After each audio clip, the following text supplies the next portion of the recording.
There's no.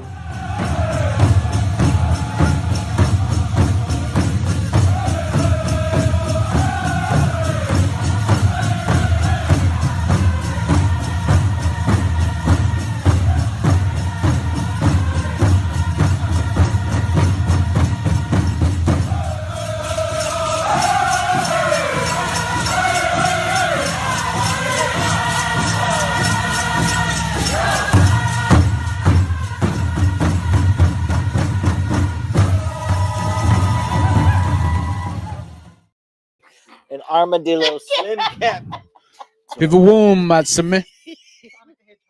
Pivisha. with an armadillo. Madawika. Kunamante. Are we going with the morning? I don't know. Yeah, let's go. Go with Most all of them are like greetings anyway. Yeah, it's They're not like anyway. good morning. It's like, Kunamante. Nah. Sio Stongo. Say it again. Stongo. Stongo, bro. Stongo. Che. Ma, Chimichok Ma. Yate. Mike Tagavin. I was wondering if that's how you said that, Mike together. Mike. Mike. Palito. What's up? Gotcha. I Gotcha. said like Dan. So, Yeah. oh, cool. Gotcha. I said the last one. Good afternoon. Good afternoon. Coming live from 1950 South Shepherd. My name is Barry Boat. What's your name? Darian. Dairy Boy. It's my son, my companion. Go ahead. Oh, My name. I know he got real proud. Hey, my son and companion. That's new. Yeah, never heard that. And my name is Natalie Harjo. Bojo. Well, good afternoon, everybody. Lisa Garza was like, "Are y'all going live?" And I was like, "I got you, big dog." Tagger. So Tagger. here Someone we get on are. that Tagger. Here we are. Clock it. Hope everybody's having a good day. I have I had a eye appointment this morning, and I get to go have my cataract surgery. So that's pretty cool. You I figure out mean, what day? no. No. The doctor released me so I can go have the cataract surgery. So that Then after I have the cataract surgery, then I can go back and have my final surgery with him. Because I thought it was going to be the other way. Around. Yeah. Mm-hmm. Eyeballs just all used up. This side. Yeah. Yeah. But yeah. But one step closer. Mm-hmm. One step closer. He told me that my cataract is actually it's pretty bad. And that's what's causing you to be real That's what's foggy and causing have me bad to be- vision yeah. days. Because I have bad vision days and then I have good days. But the way Whenever you were running to your house, and then Miller's like, he's not blind. Like he's over there sprinting. Even then, he probably couldn't I- see. Yeah, just by memory. He does. He knows the step count. He knows Yeah. the how far from Yeah. here to I there. got it down. I really don't be counting, but I just know. No. Innate It's the knowledge. sound of the steps. And God forbid there's something in front of him that he doesn't know Yeah. that's there. Kill it. But Who yeah. put that there? So, one step closer. You want to tell them about the burritos? Yeah, we had burritos. We had burritos today. and we ate them. Well, I actually was, she slow cooked some elk all day yesterday, and then when we got home from the talking circle last night, which was a very good talking circle last night, mind you. We had beans the day before, so she refried the beans, and had some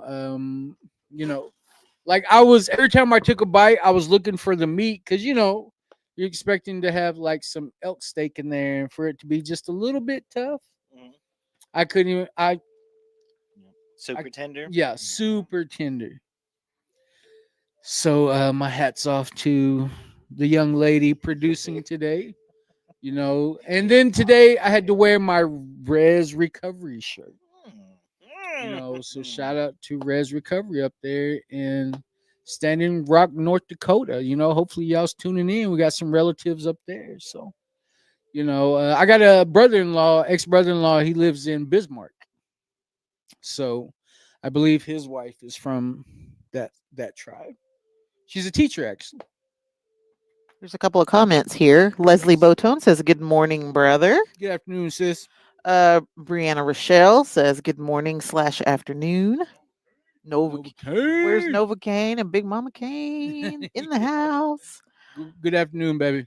Gina Marie says, "What's good?" Gina Marie, aka Modern Day Monk from Grand Junction, Colorado. Hey. 11/25/2019, 5 years, 11 months. Met y'all in Portland. All love. All love. 11/25 is my son's birthday. Really? Too. Yeah. Well, I'm glad you could tune in. Thank you for sharing those days with us. And Mr. Isaac Rhodes says, "Is that Ray Charles over there?" It is. That's Stevie Wonder. Oh, You got to smile real big. Yeah, there you go. There it is. There it is. oh wait. Yeah, there you go. Just minus the junkie itch. Actually, I got my eyes dilated. My eye dilated today. This one. Yeah. This one Yeah, got like nothing's dilated. happening. Inevitably, there's a new person there or a new tech that will always try to do both of his eyes. Yeah. They'll give Every me the time. thing to cover up the eye. And I'm like, do I really need this? Because oh, you don't have no vision in that eye? Like, no. They're like, "We still have to test it. It's prosthetic." You should have did your little. And they're always like, I wish you would tell us because it's kind of embarrassing. Because they'll be getting everything ready for this eye. I'd be like, I can't see in that eye. Like, write it in the chart. But, I think if I was the nurse, I would probably every person that came in there. "Do you have 2 eyes? Yeah, 2 eyes or 1. 2 or 1 eyes? what you working with? And which one? Show me what you're working with." Ron Colley, Mr. Ron Colley, Sean says, "Jaw, these guys and it." And Isaac said, "You're good eye." The only eye. The The best eye. all-seeing eye, yes. The best eye. The pretty eye. Yeah. Start getting carried away. Okay, that's enough. Yeah, okay now. Calm down. I know Isaac's I know. juicing me up. All right, appreciate it, bro. That's your hype man. I know I Uh-huh. was doing Stevie. Oh. So happy. Well, so what do we got going on this weekend? Well, there is a meeting tonight. There's a men's meeting, all men's stag meeting tonight here at 1950 South Shepherd. That'll be at 7:00. Park in the back of the building and come through the south door. And then nothing this weekend, huh? No, we finally have a light weekend. A light And weekend. then next week we start off strong with drums and yums in Weatherford. So we'll be making hand drums. We'll do a community meal. It'll be all stews and fry bread. We got a bunch of to-go containers too, so that way, if people need some food, they can take a meal home. Oh yeah, Kendrick. Oh, Well, Kendrick, the Squeeze, Saturday, right? the squeeze, tomorrow. the squeezy. Saturday at Concho. Mr. Rossi Harjo is head man. Yes, Mr. Harjo. Harjo. Where's that? Concho. Yeah, and then Wednesday we'll be in Oklahoma City from 10 to 2 they're trying to do a resource fair at the Oklahoma City Resource Center. Oh, well, we can have our meeting there too at Yeah. the same time. Huh? Mm-hmm. That's when you single That's people out. cool, tell them what you yeah. guys want to talk I about. know you're tearing it. Get in there. Yep. Yep. Screen them at the door. Just tell them which way to go. You need to go in you there. that way. Yeah. Everybody's gonna think it's an intervention. Remember Tuesday, y'all are off. Yep. Veterans Day, we're off on Tuesday. Really? I know, surprisingly. I don't have a clue. Yeah. And then We'll still have the talking circle though that night. Yeah, And then the women's Thursday, circle. They're doing the Oklahoma City drive-through Thanksgiving thing. We're not. I mean, that's just on the calendar. We're just gonna be here. Friday there'll be the Elders Conference in Clinton. I think they're doing it first come first serve. So whichever elders get there, they will be there. And then there's also a fentanyl awareness rally thing at the Capitol that day. So we might split. and What go day to is that? those. Friday the 14th. So they're doing a big push for Leo's Law, which is kind of mandating testing for fentanyl for people that have active DHS cases. Because Yeah. the story behind that was this little boy named Leo. He was 3 and he died from a fentanyl overdose because his mom had custody during a DHS case, I guess, and then they did not test her for any kind of substances. And so I think it's the father that's kind of leading the charge on that. And so Yeah. they're doing a big old thing at the Capitol. And so we'll see if we go around there or not. Well, that's good. Mhm.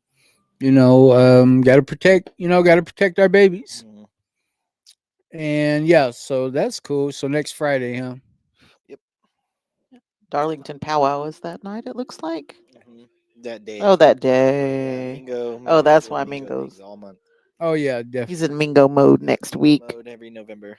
He's in the community Yeah. on the res. He's part time here. Yeah. Well, it'll be interesting. Yeah. He No show, no call, no show. Dang it. Mm. And then gotta go. Yeah. I was on Put the it in res all Paycom. day. Yeah. Yeah. Pulling a Tatum. I told somebody put it on the board. I told somebody the I other told Barry. day. You're gonna see it. It's gonna be written on the wall on the bottom because you can't reach. Cassandra, January. Cassandra said for the people. Yeah. He's out being for the people. And Mr. Nolene said the guy with 3 brown eyes. What that guy? Anyway, That's how he thinks all the time. all the time. Yeah. Yeah. Looking into him. Looking in your pretty brown eyes. So it sounds like a busy week. Yep. I mean, Busy this week week. was kind of busy, but also not. I don't know. It was like a lot of just hanging out. It felt like. I mean, yesterday was really fun. We did. We went to the Raw Luncheon in Shawnee. We got to see a lot more natives in the programs. We got to see a lot of people that we knew already, and so that was pretty cool. Got to hear Drew talk. Got to catch up with Drew. That's And cool. he's doing really well now. He shared just kind of about persistence because he would talk about how he was in recovery for like 7 years, and then he would have to start from square one again, and then how he just keeps doing that, but now he's still growing. Yeah. He had a good analogy that he said somebody told him about recovery is kind of like if you're sailing on a ship and how your destination is like dead ahead of you, right? But if you miss a meeting, that's 1 degree off. If you don't do your mantra, that's 1 Mm. degree off. And I like that. Yeah, so he was talking about how you can just be in a whole nother spot. Yeah. But if you miss 360 meetings, you're right back to Yeah. But Spun in it a was circle. really good. Still in the port. Yeah, he was talking about how he had everything going for him and when Shred took off and all this stuff, but then how he had to check himself into a mental facility, get his feet under him, keep working what works for him, and then how you have to sometimes let go of like what's important to you at that time Yeah. just to take care of yourself. And so it was really good. And then he was talking about how the main thing is like the community, like you just have to keep searching for your recovery community, and then it'll work. Yeah, it'll find you. Yep. It'll find you. You won't find it. It'll Yeah. find you. And I like that because there's one thing that I've seen through recovery is that you can find all these reasons to put in front of your recovery, and eventually you will lose those things, because you're not paying attention to your recovery. Whether it's a relationship, whether kids, like there's no excuses. Like you didn't get those things didn't come back to you because because you weren't doing the work. It's like you just kind of for some reason it's like, how can recovery fit into my life? But whenever you understand, like, no, how does my life fit around my recovery? And it has to be like that for a little while. It doesn't have to stay like that, but to get yourself back on track, I completely understand what that means. Yeah, because like the maintenance part of it, it's like, I don't know, a lot of times people think that they immediately go into the maintenance part of it, but like at the very beginning of it, it can't be just a convenience. Yeah. It has to be part of the you have to implement it every day, and sometimes 2 or 3 times a day because you forget, and then that but like Ron was talking about yesterday, even the new people in recovery can remind us Oh yeah. of the things that maybe we forgot or maybe we've gotten away from, and so it's always nice to look Yeah. back on your recovery and how it happened, and to model that for everybody. It's daily. Yeah. But yeah, we had a I I like just, watching Drew's growth. Mhm. I love that he fishes. All, like as much as he fishes. That's got to be like, when I think about serenity, like I need to try that. I need to remember like those are like my roots. Of growing up where I grew up, that was our favorite thing to go do. Yeah. I had a grandpa that made sure we all knew how to fish. And that's pretty cool. So I love the fact, I remember commenting on one of his posts, like keep keep casting, bro. Like he kind of, how he finds peace in those things, and that, that's where you find the freedom. When you're able to connect with, your surroundings and you find that peace. Like to me, that means freedom. So, do we have any more comments? After the for the people comment, Mr. Sean Colley says about to head to Hammond. Any messages for your exes? Yeah. Yeah, Call me. Call me back. yeah. I'll Yeah. I'll call you later. Good morning. Yeah. Yeah. Yeah. Good morning. Bet. And Everyone. then Cassandra said, "I love that analogy." Um, Sister Lisa Garza says, "True, I could spiritually feel my recovery lacking when I don't attend meetings regularly." Mr. David Deere says, "Good afternoon." Bongo. And Stacy Starr says, "Good morning, Good morning, fellas." Stace. Good morning. Got one. Shark got one. Huddy Yahoo needs it. So I just woke up. It's 1:15. Good morning. Hey. He's already done eating lunch. It still feels like morning to me I know. I because didn't we want to left get kind of too late. early. I know. And we were still late, so It's fine. be all right. Happened the way it needed to. Yeah. So what do you think? We should get off into this reading, I can find it. dive right off into it. Bananas. I have to remember what I'm doing here. Oh! Cleared out. Cleared out. Yeah, like you're clearing your voice out for me to read. All right. All right. November 7th. Abuse and repression have no place in a traditional family. Haida Gwai, traditional circle of elders. Traditional families guided by their culture were taught how to live. They were taught about relationships, respect, and spirituality. Only since alcohol was introduced to Indians, we have seen physical abuse, sexual abuse, and Mm. verbal abuse. These behaviors have no room in traditional families. The cycle of abuse must be broken during this generation. We do this by asking for help to quit drinking and abusing and return to our original culture and spirituality. Creator, plant inside of me the knowledge of the traditional family. Mm. Hmm. You know, addiction. I don't want to just say alcohol. I would say addiction and repression don't belong in any family. But I see what they're trying to get at as a traditional family. These are like leaders of our community, leaders of our tribe. I feel like I don't need anybody more than when I need prayers. In the way that I believe, I'm gonna go to my spiritual leaders. I'm gonna go to my uncles. I'm gonna go to my brother. I'm gonna go to different ones that I know live that life. And they're not they're not exempt from today the problems of today's world. You know, um, I'm not trying to like call anybody out or say that anybody's in the wrong, but I understand that this sickness does not discriminate.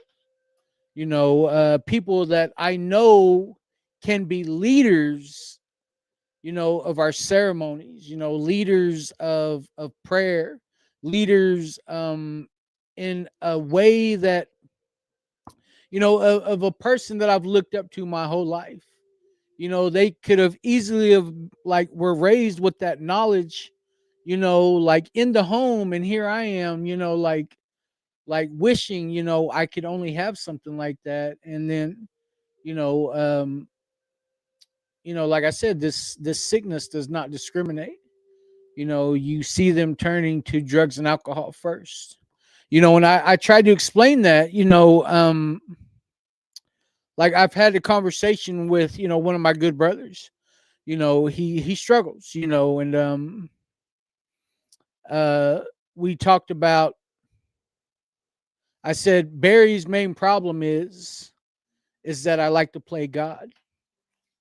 That's my number one dilemma, is my lack of power.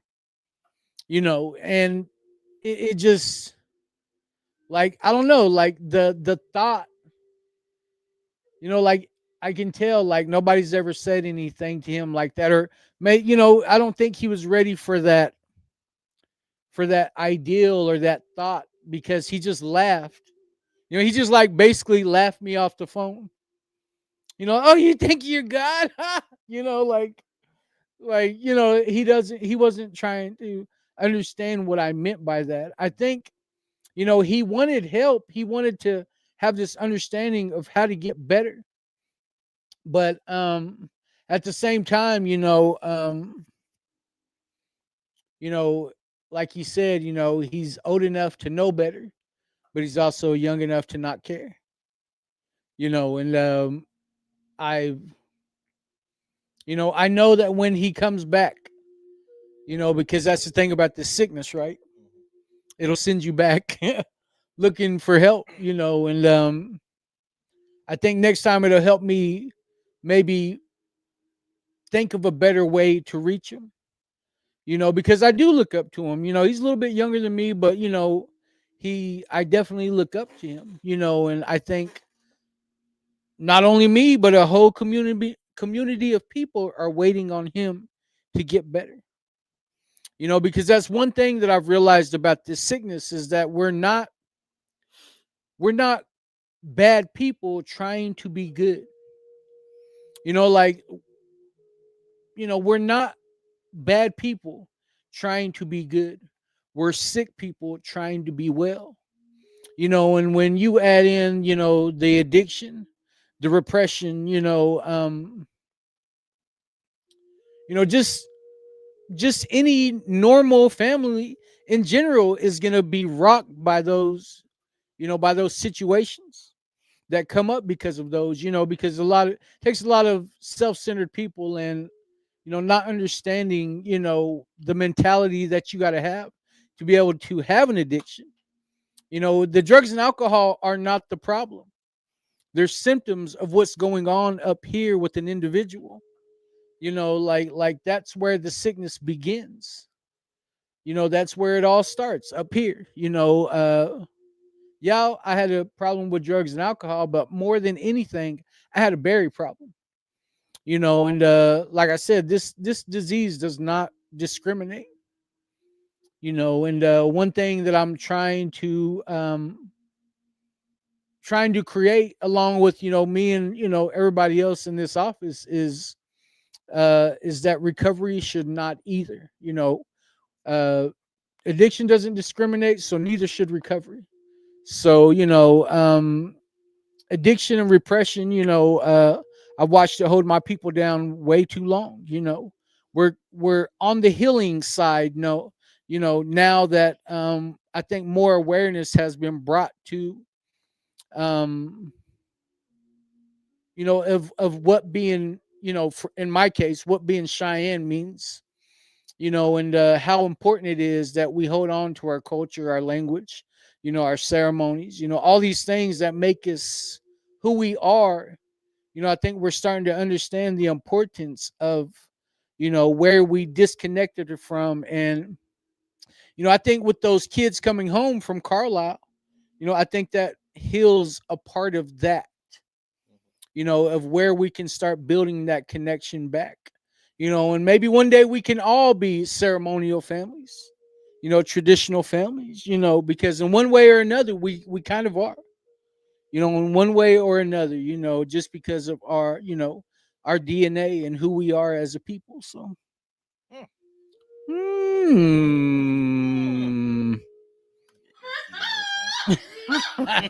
I wish we could hear those. I know. I know. Well, you got to We put just on gotta put the headphones. I know. Well, give me the headphones. Yeah.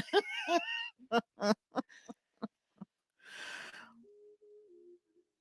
on, let me stretch. Wait, let him stretch. Yeah, let me show my Get belly it out. button to Get it everybody.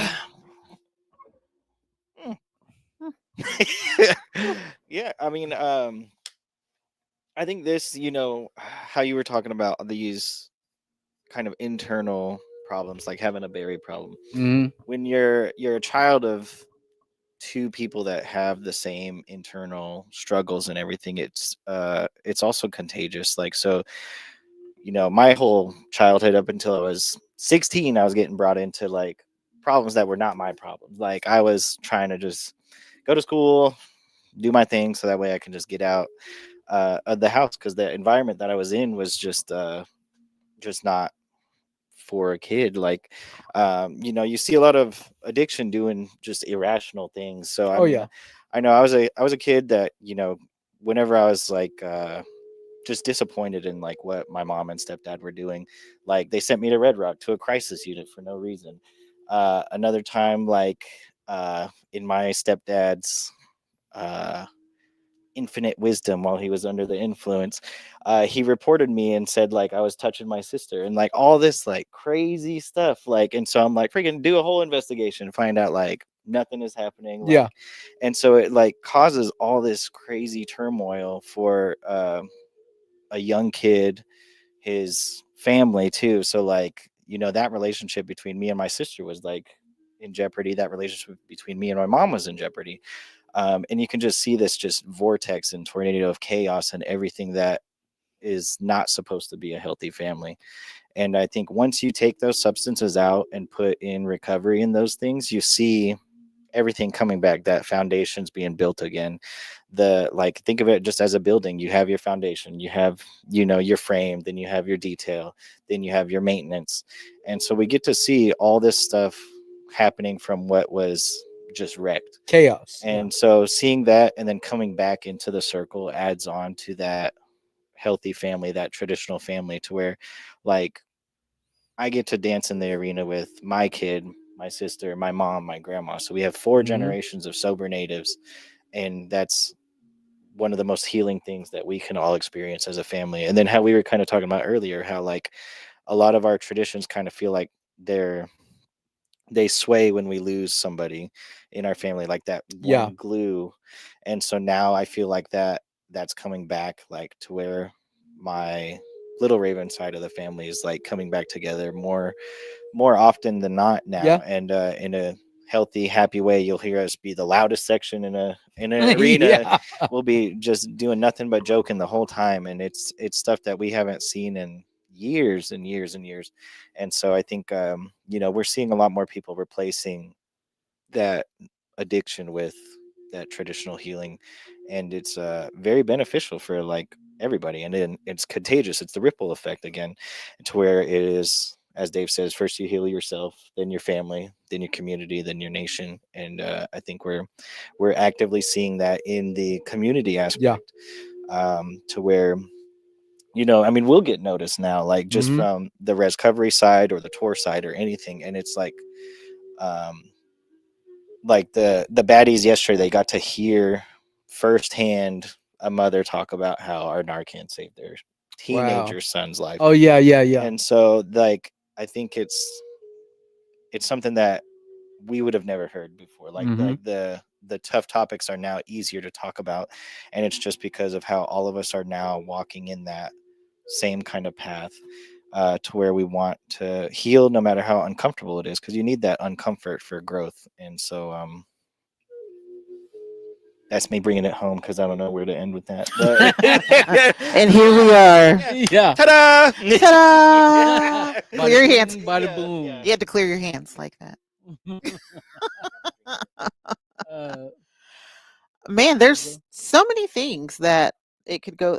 First of all, the first thing I heard in there, or the last thing I heard, was the prayer. To ask for to show me what a traditional family looks like. And in my head, I was thinking, I'm always talking about decolonization, right? But that thought process of the nuclear family being a mom and a dad and 2.5 kids and a picket fence and 2-story house, and that's successful, and stay-at-home mom, and everything's hunky-dory and kumbaya. And that's not a traditional family. That's not what it looks like. And we're a lot of our tribes are village mentalities. We have, it takes a village to raise a child. We've all heard that.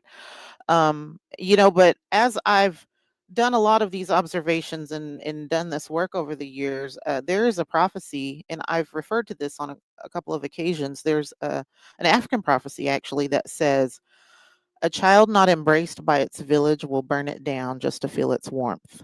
And that shows me negative attention is still attention. And that abuse and repression that we feel is a lot of times it's because those kids feel lost. They've been standardized in a scope that I have to have a mom and a dad or I'm nothing.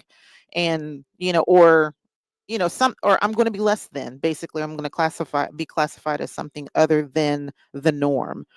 But our traditional families can be, aunts raising grandchildren, or aunts raising their nieces and nephews. And most of us were raised around our grandparents, a lot of us that are of a particular age. And so, like, what is a traditional family, and how does that factor into a lot of the anger and aggression that our kids have sustained from either abuse from their people that have raised them, or how has it repressed them and held them back because maybe they didn't feel like that they fit into the mold of society. And so I was just looking at the kind of winnowing it down into that.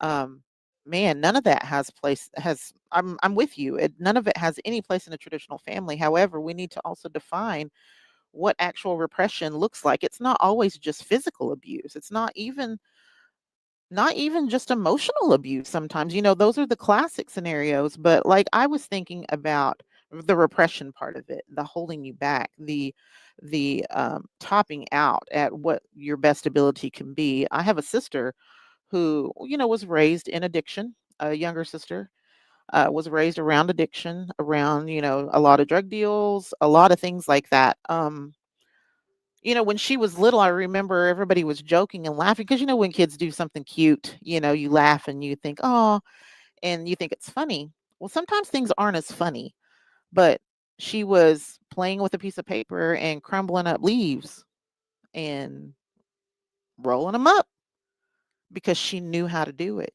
She learned it somewhere. And I just remember being so sad. It's kind of like when I watch TikTok now, or any of those movies now, to where babies are in there just twerking like nobody's business and everybody think it's great. And I'm like, that's gross. Like, why would you celebrate such a negative thing?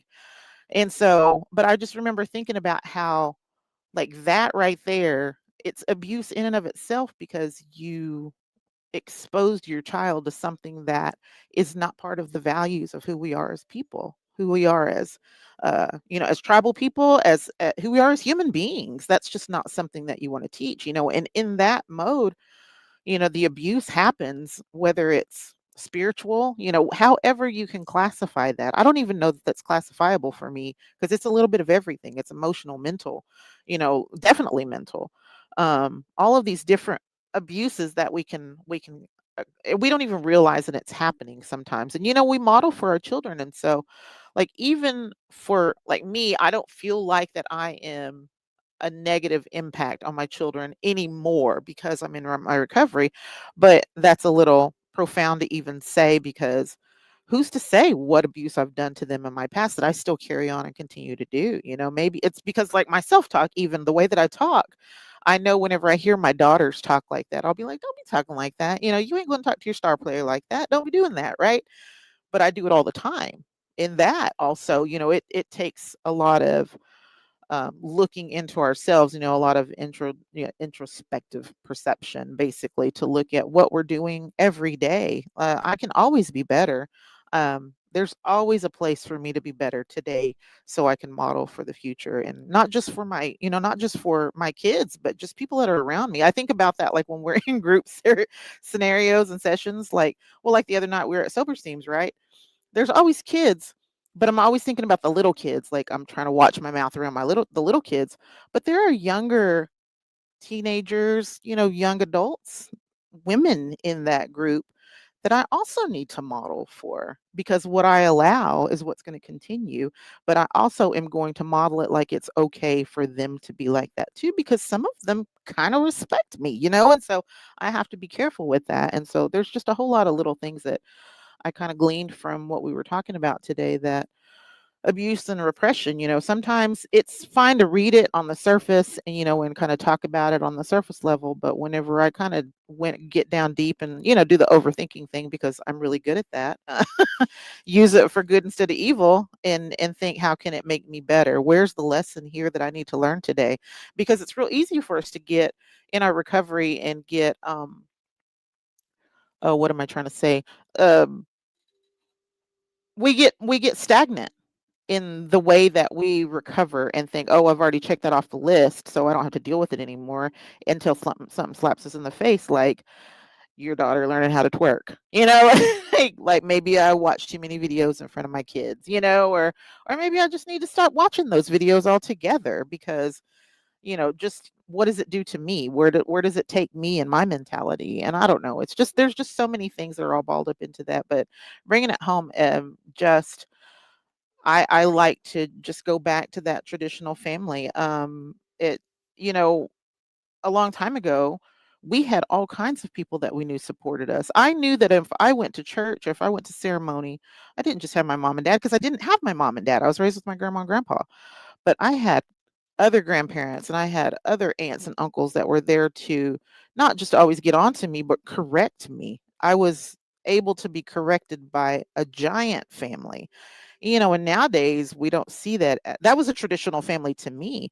Nowadays we don't see that. You see people, mothers and parents, and they don't even get onto their own kids, and they'll get onto somebody else's kids. But then if you try to get onto their kids, how dare you get onto my kids even though they're acting a fool? Yeah. My kids are saints. And so, like, that is a whole concept of the nuclear family now that has changed for me. Like, maybe we need to be teachable. Maybe we need to allow ourselves to have our traditional family around us, relinquish some of that control.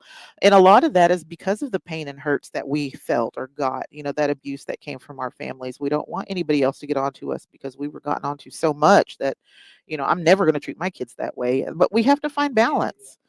When we get out of balance, because we go from one extreme to the other, we have to find a balance. You still have to be able to discipline your children without beating them, because that's two totally different things. And so, I don't know, there's just so many different things that I can go off on tangents. There was something else I was going to say too, but it must not have been important enough. It'll come up tonight at 2:00 in the morning. Marigosan. See, that's what I said yesterday. You guys made fun of me. Marigo. Oh, Say it. it's Say funny it that now. you remembered it. Yeah, say it now. It's funny that you remembered it. Do we have any comments? Yeah, let me go back a little bit. Yes, that's what I like. So, from Stacy being the last one, Alan Fletcher says, "What did the sweet tater say when asked if he was glad to be sober? Yes, I am. Waka waka waka." Stacy Starr said, "Keen Mingo buttons." Hey. Let me attempt this. Let me take my glasses off so I can see. Wingosh Nini says, "I live in Elk City for 2 years. I am an elder knowledge keeper from the Chippewas of Rama First Nation, Ontario, Canada." Wow.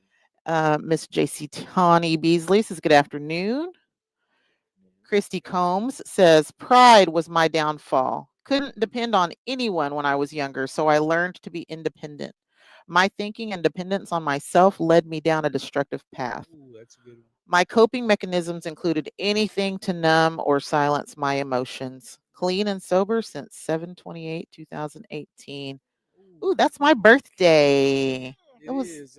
it's my birthday. Thank you for that comment, Christy. I completely agree with a lot of that. Pride being my downfall. I feel like I identify as a codependent on the side of I had to fix everybody because I needed to be the person that I felt like I needed when I was growing up. And so in turn, like I feel like I can dominate everybody else's worlds and tell them what they need to do to fix their their life, but I Yeah. couldn't fix my E. Wait till your eye You gets better finished, quit just it. Move along. Yeah, you better Alright, quit it. He's done. It's it Yeah. next. You're So forever home.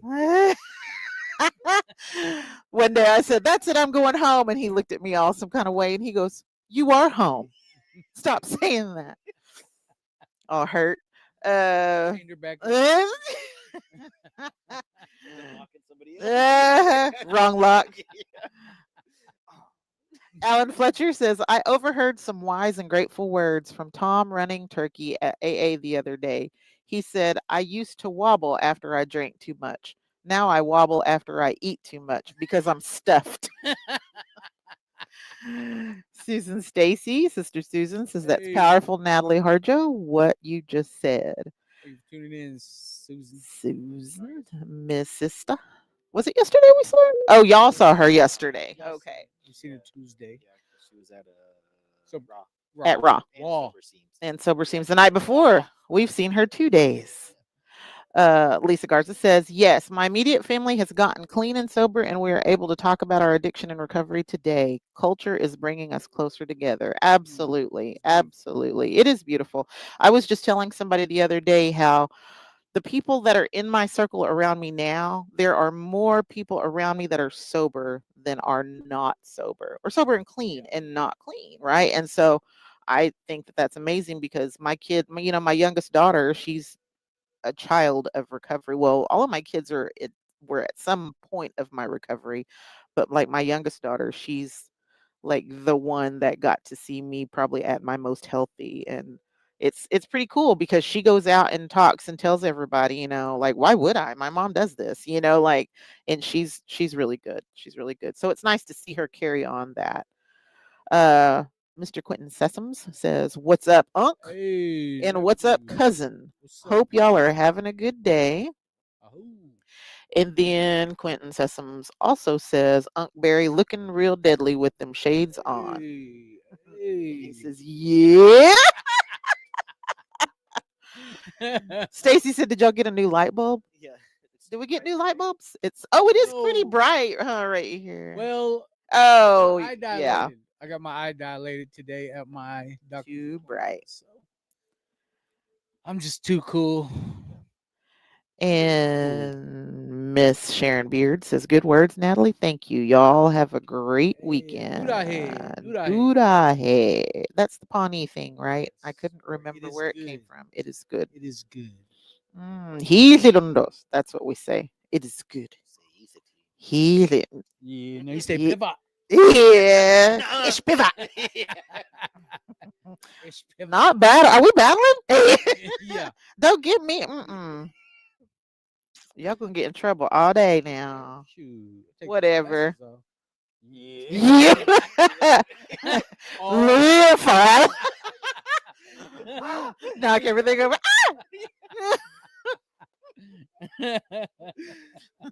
War crying on the floor. Yeah. This JC Tawny Beasley says, Everyone have a great weekend. You too. You. Thank you. Thank you for tuning in. Do too. And that's pretty cool. We got people chiming in from all over, Canada, that's pretty cool. That was kind of my vision about this, was creating a safe space where we can Terrorize each other. but pick each other up. Not be too at the same sacred, but be time. Not sacred at too the same sacred, but time. just enough Just enough. to make a point, Yeah. So Just to have, yeah. just the smoke burning while we really. Yeah, that's really what's helping us. That's really what's helping us. No, but it's pretty cool. Thank you for tuning in. Mr. Alan Fletcher. He is one of our Cheyenne chiefs. Mhm. You know, he's always a good guy to talk to. You know, I've known him since I was in high school. So, it's good to see, that recovery can be fun, and Yeah. he's really supports his family, Mhm. that's in recovery. So, that kind of support, from a traditional family, that makes me feel good about what we're doing here. Yeah. So, had to reel y'all back in. Yeah. You whatever, get carried away. That's like me yesterday telling Theta and Desi, somebody's got to be professional around here. Me out of everybody. That rem- Like, okay, dude. that reminds me of me saying this Yeah. yesterday. I said something about, when the student is ready, the teacher will appear. And I was like, and sometimes we have to be the teacher. What do you mean make a belt? Just put holes in the leather. You'll be fine. You're going to be okay. Yeah. Yeah. That's for me though. Just be yelling. You'll be fine. Myself. Let's see. There's a couple more comments. JC says, okay, see. And then I hope I'm saying your name right, sir. Wingosh Nini. I have been working in the Native justice system for 30 years, helping our people heal from generational trauma and childhood trauma. I am a survivor of child abuse and serial abuse. I have been on a healing journey for 51 years. I am honored to sit and listen to this podcast. Hey, we appreciate it. Yes. He said, we have the same issues back home. Yeah. It's all over. Yeah, More than we think. that's one thing about Indian country. It's smaller than we think. And It's vast and tiny at the vast and same tiny time. at the same time. But I think that's one thing about Wellbriety is what it brings attention to, is where that disconnect happened. Not with just my tribe, but every tribe across America. All the way down to South America. There was that disconnect that happened. Hmm. Where assimilation came in, and just kind of, but we're aware of that now, and we're finding our way back. And we ever go back to where how it used to be? No, our values and our principles have changed, but I think the mentality of knowing who we are and trying to become that, in a modern day, I think that will, help us be around for forever. We're constantly, figuring out a way to still be here. Our resiliency, shows up in many different ways, in ways that we never even, knew about. So, I mean, I like that comment. So thank you for, Yeah, tuning thank in. you. And he did say you're saying my name correctly. It means sweetgrass man. What tribe? Wow. I have to scroll up really quickly. I do like that. Sweet. I do like that comment though. I'm looking. Elk City, Chippewas of Rama First Nation in Ontario, Tell Canada. us how to say good morning in your Yeah. language. Yeah, Say if good you morning. can type it on there, then we will add it to the we'll list say it. of good mornings. Yeah, my first sponsor was Chippewa. He's from Michigan. Sam Anglin. He's a chef, but we met in California, so you know, uh, he was a good man. He's still still strong in his recovery, and he's the one that kind of helped me get on this red road. So you know, when I hear Chippewa, that he automatically comes to mind. So shout out to my brother Sam Anglin. Alan Fletcher said, speaking of Tom running turkey, what did he say when he jumped out of the oven? Ha ho, all my relations. Y'all sure got a good hot sweat. Strutting with a towel. Just ran. That reminds me of a story in Florida. They have alligators everywhere down there in Florida, right? And if you don't shoot them properly, then they're not going to die properly. So they said that one of our relatives was down there in the Keys or in the swamps anywhere somewhere, and they ended up running into an alligator, and they're like, oh, what do we do with it? Let's put it in the back of the car. So they put it in the trunk, was trying to figure out what they were going to do, and they went to the res, and whenever they got to the res, they opened it and it took off running. It jumped out and took off running, and I was like, "Dang, what would that have looked? How would I have reacted to that? That's crazy talk to think that." Like, Alligators. I know. But kind of back to your talk about how everybody, how he was talking about it's everywhere, it's on every res. Like it there's a movie called Rabbit Proof Fence. I don't know if you've ever seen that. It's you know, talking about the yeah. the Australian Aboriginal people and how they went through the boarding school situation where they were trying to slowly whitewash their, the children. They were stealing them out of their homes and their villages and taking them in there. But I was thinking that was just a cause that was going everywhere, causing turmoil, not just on the Native American reservations in the United States, but everywhere. all over the Indigenous world. people everywhere have a shared history and a shared trauma that we're all still trying to heal from. And like you were talking about, sometimes it can be what causes you to start healing. Sometimes just the knowing. Like I remember when my daughter found out, the diagnosis of her being ADHD, and considered quote unquote on the spectrum. It wasn't devastating. It was an answer to something that at least we know now. At least we have a reason for, why this is happening and everything. And it was almost like, oh, and instant healing started at that point because the not knowing was the hardest part. And now, like, I feel like when we go into historic trauma and I don't want to say we harp on it, but a lot of times we talk about it so much that when we also instill those teachings of generational healing instead of generational trauma to help balance it out, it helps that healing happen too. Because we're all addicted to the war stories. Like, it's easy for us to feel uncomfortable because we felt that anger and uncomfortability for so long. That was how we built our resilience, and now it's hard for us to have that healing feeling and not have to worry about that anymore. We have another I know it was another good comment. comment here from Miss Sherry Sam. Yeah. He just saw the screen change. Sherry, aka Bo Sam. I'm grateful to be sober today and see the ripple effect in my family. It's small steps to see some of my family come together in the talking circle I have started here at Delaware Tribe in Bartlesville. Learning new ways through Wellbriety is changing lives through Native country. Thank you, CNA Tour, for spreading and speaking of this tour program and helping surrounding communities and being a great leader in this red road, showing other tour programs how to lead the way in their communities.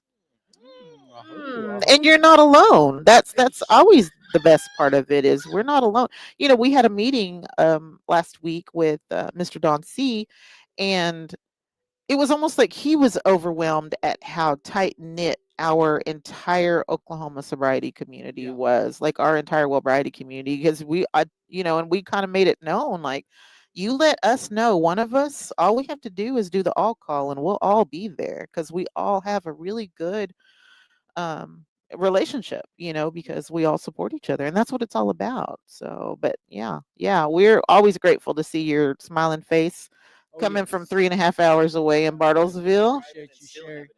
Yeah, it know, just right? came to eat. Just it made a belt and then dipped out. Yeah. I seen her wearing it already. I know, and it's beautiful. And she was like, "I'm not even a crafty person." I was like, "You show are." Yeah, I saw you make that. Yeah. Nobody did that for you. That's amazing. Yeah. It's always cool to see people come from all over, Yeah, there's a lot of people at Yeah. We already have our December one locked down. So Oh, yeah. December the 9th. 9th. So we'll have a flyer soon. It's a Tuesday, December the 9th. So for anybody that was asking us the other night, it's December the 9th. I have to remember to let other people know that. Probably put it on the page. Most of them follow the page for that stuff. But anyway, I don't have anything else. I'm just Y'all got rambling. anything else? Do we have one more? She said, "Thank you. I enjoyed it. And yes, come to eat your fry bread. Y'all are good company for the soul." Wanishi. Wanishi. Susan Stacy says, "I second that, Sherry Sam Shoto. You guys are blazing the way for us tour programs in Indian country. You all are so welcoming and supportive. You all are amazing." And then she gave us a nice little Lulu. A turkey gobble, according to Darian. No. That's from the heart. Oh. Turkey gobble from the heart. Making fun of me. Practicing that in my car. You need, I'm gonna need you to be better. Rather Tatum. Need more heart. Yeah, Tatum just Yeah. goes. Okay. La la la la la. La la la la la la. Sound like that song. Yeah, loving you. Yeah, that's exactly what it was. La la la la la. You got to do it real high though. Yeah. Yeah, with the whistle note at the end. It reminds me of a Burger King commercial. JC Tawny Beasley says healing from SA trauma from my first cousin who had temporary guardianship. He was supposed to be my big brother, so I left my family to be independent and created my own family. I went through addiction before having kids. I've been 12 years sober. That is amazing. You need to give it a Theta war cry too. Oh, these are the Theta war cry. That's amazing. Thank you for sharing that It's with me. really good. And you know, and this is a safe place for you to talk about that stuff. You Yeah. know, sometimes we share things very openly. Oh yeah. And you know, and that's okay because we've been silenced for so long. You know, we were talking about silent voices last night during the talking circle, and sometimes those silent voices need to come out. You know, sometimes those things that we were scared to say, it's okay to say them out loud because somebody else might hear that story and be like, oh, I thought I was the only one. Yeah, for sure. So So yeah, thank you for sharing that. yeah, with us. definitely. Glad you could tune in. I know, we had a lot of new people today. So Yeah, I think it's because it was afternoon too. Not Yeah. everybody's the same time zone. Yeah, usually we try to do this early at 10ish at 10ish, Central. but did it right on time today, apparently. So Yeah. we're glad everybody could tune in. Do y'all have anything else? One more turkey gobble. You're dumb. Yeah, often I hear that here. now do your word cry and then we'll be Well, done. that's all the comments. Like, share, follow. Tell your mammy about us, and we will see you Monday.